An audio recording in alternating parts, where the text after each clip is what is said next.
when 'tis done, then 'twere well it were done quickly. The assassination could trammel up the consequence and catch with his surcease success, that but this blow might be the be-all and the end-all, here, but here, upon this bank and shoal of time, we'll jump the life to come. But in these cases, we still have judgment here, that we but teach bloody instructions, which, being taught, return to plague the inventor. This even-handed justice commends the ingredients of our poison chalice to our own lips. He's here in double trust. First, as I am his kinsman and his subject, strong both against the deed. Then, as his host, who should against his murderer shut the door, not bear the knife myself.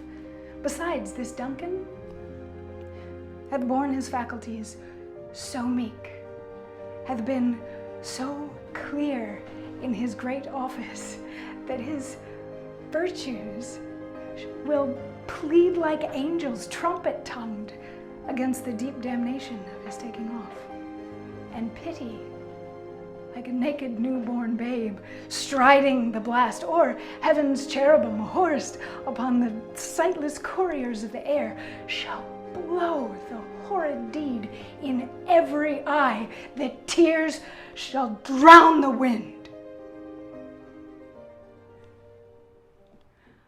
I have no spur to prick the sides of my intent, but only vaulting ambition, which o'erleaps itself and falls on the other.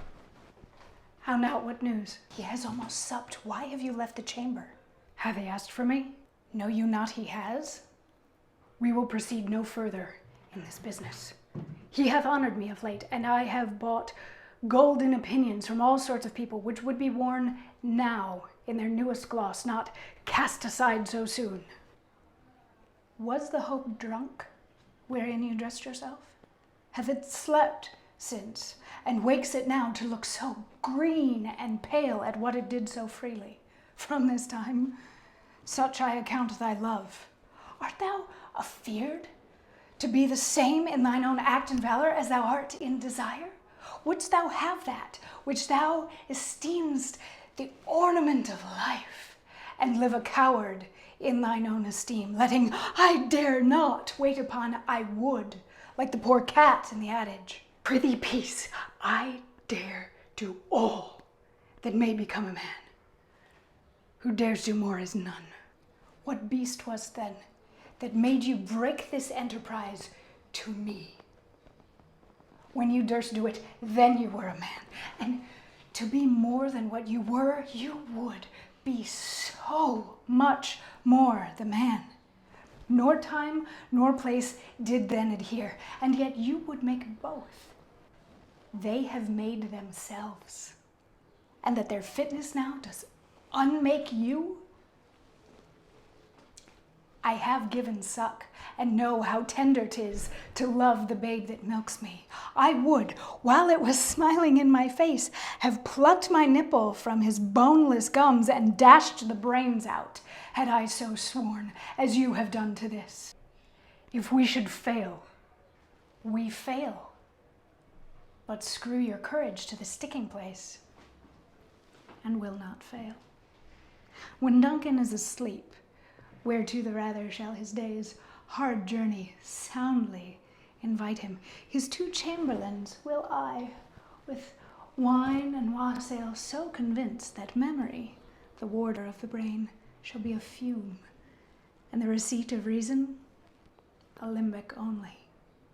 When in swinish sleep their drenched natures lies as in a death, what cannot you and I perform upon the unguarded Duncan? What not put upon his spongy officers, who shall bear the guilt of our great quell?